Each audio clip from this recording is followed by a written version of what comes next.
بسم اللہ الرحمن الرحیم۔ بہت اہم ویڈیو۔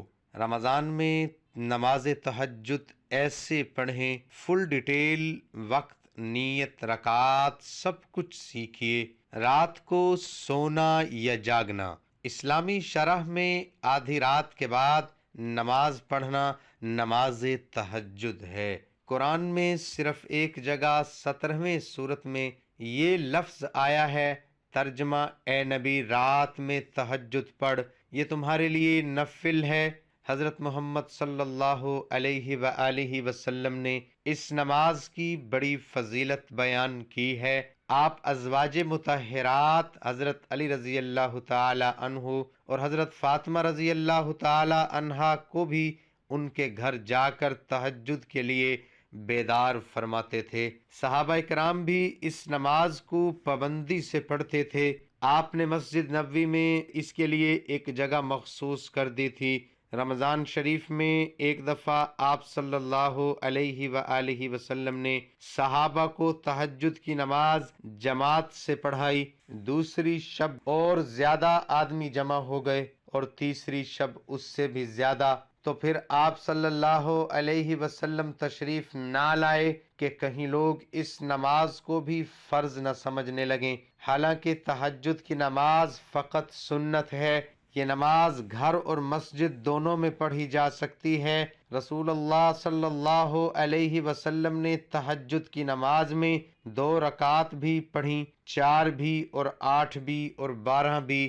تہجد کا وقت فرض عشاء پڑھنے کے بعد سو رہے، پھر شب میں طلوع صبح سے پہلے جس وقت آنکھ کھلے وہی تہجد کا وقت ہے۔ وضو کر کے کم از کم 2 رکعات پڑھ لے، تہجد ہو گئی۔ اور سنت 8 رکعات ہیں اور معمول مشائخ 12 رکعات۔ قرات کا اختیار ہے، جو چاہے پڑھے، اور قرآن یاد نہ ہو تو ہر رکعت میں 3 بار سورۃ اخلاص بہتر ہے کہ جتنی رکعتیں پڑھے گا اسے ختم قرآن مجید کا ثواب ملے گا۔ احادیث شریفہ میں نماز تہجد کی بڑی فضیلتیں وارد ہیں۔ تہجد کی کثرت سے آدمی کا چہرہ نورانی اور زیادہ خوبصورت ہو جاتا ہے۔ تہجد پڑھنے والے بلا حساب جنت میں جائیں گے۔ تہجد کی نماز کے لیے افضل وقت کون سا ہے؟ اس سلسلے میں شیخ الاسلام حضرت مولانا حسن احمد مدنی رحمۃ اللہ علیہ تحریر فرماتے ہیں، صلاۃ تہجد کا وقت عشاء کے بعد سے صبح صادق تک ہے۔ حضرت عائشہ رضی اللہ عنہا سے صحیح میں روایت موجود ہے کہ جناب رسول اللہ صلی اللہ علیہ وسلم نے ابتدائے شب میں بھی، وسط شب میں بھی اور آخر شب میں بھی تہجد پڑھی ہے، مگر آخری ایام میں اور زیادہ تراخیر شب میں پڑھنا وارد ہے۔ جس قدر بھی رات کا حصہ متاخر ہوتا جاتا ہے، برکات اور رحمتیں زیادہ ہوتی جاتی ہیں، اور سدس آخر میں سب حصوں سے زیادہ برکات ہوتی ہیں۔ تہجد ترک حجود یعنی ترک نوم سے عبادت ہے، اس لیے اوقات نوم بعد عشاء سب کے سب وقت تہجد ہی ہے۔ لفظ تہجد 2 متضاد معنی کے لیے استعمال ہوتا ہے۔ اس کے معنی سونے کے بھی آتے ہیں اور جاگنے کے بھی۔ اسی رات کی نماز کو استثلاء شروع میں نماز تہجد کہا جاتا ہے، اور عموماً اس کا مفہوم یہ لیا گیا ہے کہ کچھ دیر سو کر اٹھنے کے بعد جو نماز پڑھی جائے وہ تہجد ہے۔ لیکن تفسیر مظہری میں ہے کہ رات کے کچھ حصے میں نماز کے لیے سونے کو ترک کر دو، اور یہ مفہوم جس طرح کچھ دیر سونے کے بعد جاگ کر نماز پڑھنے پر صادق آتا ہے، اسی طرح شروع ہی میں نماز کے لیے نیند کو مؤخر کر کے نماز پڑھنے پر بھی صادق ہے۔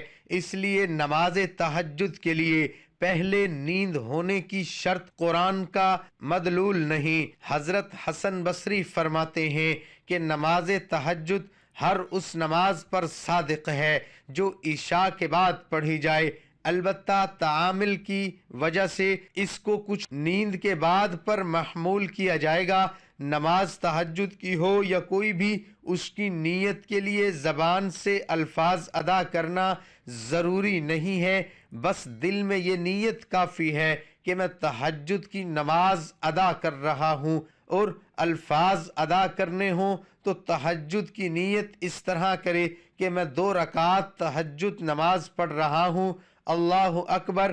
نیز اگر رات کو صرف نفلی نماز کی نیت سے نماز پڑھے گا تب بھی تہجد کی نماز ہو جائے گی۔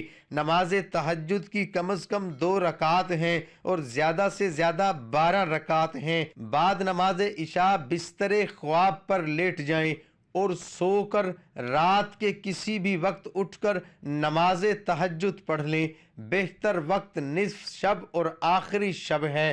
تہجد کے لیے اٹھنے کا یقین ہو تو آپ عشاء کے وتر چھوڑ سکتی ہیں۔ اس صورت میں وتر کو نماز تہجد کے ساتھ آخر میں پڑھیں، یوں بمشمول 8 نوافل تہجد کل 11 رکعت بن جائیں گی۔ رات کا اٹھنا یقینی نہ ہو تو وتر نماز عشاء کے ساتھ پڑھ لینا بہتر ہے۔ ام المؤمنین حضرت عائشہ صدیقہ رضی اللہ عنہا روایت کرتی ہیں کہ حضور نبی اکرم صلی اللہ علیہ وآلہ وسلم ہمیشہ رات کو 11 رکعت پڑھتے تھے، 1 رکعت کے ساتھ تمام رکعت کو طاق بنا لیتے، نماز سے فارغ ہونے کے بعد دائیں کروٹ لے جاتے حتیٰ کہ آپ کے پاس مؤذن آتا، پھر آپ 2 رکعت سنت فجر مختصراً پڑھتے۔ مسلم صحیح کتاب صلاۃ المسافرین۔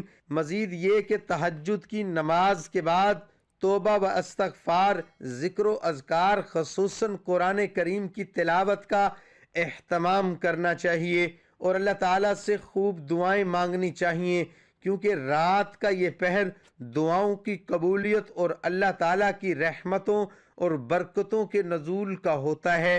چنانچہ حدیث مبارکہ میں آتا ہے، حضرت ابو ہریرہ رضی اللہ عنہ سے روایت ہے کہ رسول اللہ صلی اللہ علیہ وسلم نے فرمایا، ہمارا رب تعالیٰ جبکہ رات کا آخری تہائی حصہ باقی رہ جاتا ہے، آسمان دنیا پر اپنی شان کے مطابق نزول فرماتا ہے اور اعلان کرتا ہے کوئی مجھ سے دعا کرنے والا ہے کہ میں اس کی دعا قبول کروں، ہے کوئی مجھ سے دعا مانگنے والا کہ میں اسے دوں، ہے کوئی مجھ سے بخشش طلب کرنے والا کہ میں اس کو بخش دوں۔ اسی طرح قرآن مجید میں اللہ تعالیٰ نے رات کے پہر میں توبہ و استغفار کرنے کو اہل جنت کی علامت کے طور پر ذکر کیا ہے۔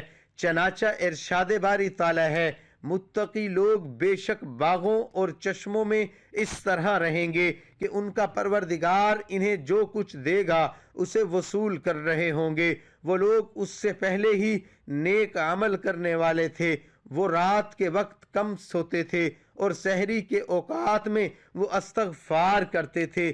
سیدنا ابو ہریرہ رضی اللہ عنہ سے روایت ہے کہ رسول اللہ صلی اللہ علیہ وسلم نے فرمایا، تم میں سے ہر ایک کی گردن کے پیچھے گدی پر شیطان 3 گرہ دے دیتا ہے، جب وہ سونے لگتا ہے ہر گرہ میں یہ پڑھ کر پھونک دیتا ہے، ابھی وقت رات باقی ہے، سوتا رہیں۔ پھر اگر وہ بیدار ہوا اور اس نے اللہ تعالیٰ کا ذکر کیا تو ایک گرہ کھل جاتی ہے، اور اگر اس نے وضو کر لیا تو دوسری گرہ کھل جاتی ہے، اور پھر اگر اس نے نماز پڑھ لی تو تیسری گرہ بھی کھل جاتی ہے، اور صبح کو بشاش بشاش اور دل شاد اٹھتا ہے، ورنہ صبح کو بزدل اور سست مزاج اٹھتا ہے۔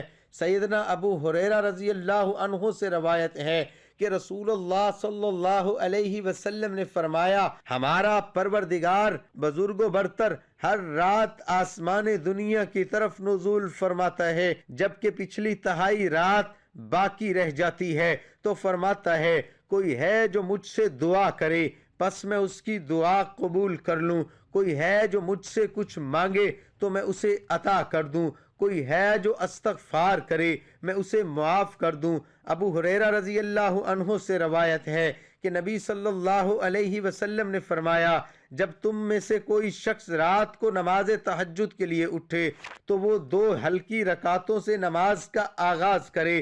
عائشہ رضی اللہ عنہا سے روایت ہے، وہ بیان کرتی ہیں کہ رسول اللہ صلی اللہ علیہ وسلم جب رات کو اٹھتے تو آپ صلی اللہ علیہ وسلم اپنی نماز کا آغاز 2 ہلکی رکعتوں سے کرتے تھے۔ اس حدیث میں اس بات کا بیان ہے کہ نماز تہجد میں سنت یہ ہے کہ اس کی ابتدا 2 ہلکی رکعتوں سے کی جائے، ان کے بعد نمازی جتنی چاہے طویل کر لے، جیسا کہ سنن ابو داؤد میں ابو ہریرہ رضی اللہ عنہ سے مروی ایک موقوف روایت میں ہے کہ پھر اس کے بعد جتنا چاہے طویل کرے۔ نبی صلی اللہ علیہ وآلہ وسلم سے ایسا کرنا ثابت ہے، جیسا کہ مسلم شریف کی روایت میں ہے۔ نماز تہجد کی ابتدا 2 ہلکی رکعتوں سے کرنے میں حکمت یہ ہے کہ اس سے نفس کی مشق ہوتی ہے اور اس میں نماز کو جاری رکھنے پر آمادگی پیدا ہوتی ہے اور شیطان کی دی گئی گرہیں جلدی کھل جاتی ہیں، کیونکہ نماز گرہیں اسی وقت کھلتی ہیں جب نماز پوری ہو جائے۔ آپ صلی اللہ علیہ وسلم کے بارے میں جو یہ آیا ہے کہ آپ صلی اللہ علیہ وآلہ وسلم رات کی نماز کا آغاز 2 خفیف رکعتوں سے فرماتے تھے، حالانکہ آپ صلی اللہ علیہ وآلہ وسلم شیطان کی گرہوں سے محفوظ اور پاک تھے، تو آپ صلی اللہ علیہ وآلہ وسلم کا ایسا کرنا اپنی امت کی تعلیم اور ان کی اس طریقے کی طرف رہنمائی کرنے کی غرض سے تھا جو انہیں شیطان سے محفوظ رکھتا ہے۔ چنانچہ قولی و فعلی دونوں قسم کی احادیث سے نماز تہجد کا آغاز 2 ہلکی رکعتوں سے کرنے کی مشروعیت ثابت ہوئی۔ اللہ پاک ہمیں عمل کی توفیق عطا فرمائے اور ہمیں متقی و پرہیزگار لوگوں میں شامل کرے، آمین۔ ناظرین، کمنٹ باکس میں اللہ کے 99 ناموں میں سے ایک نام ضرور ٹائپ کرے۔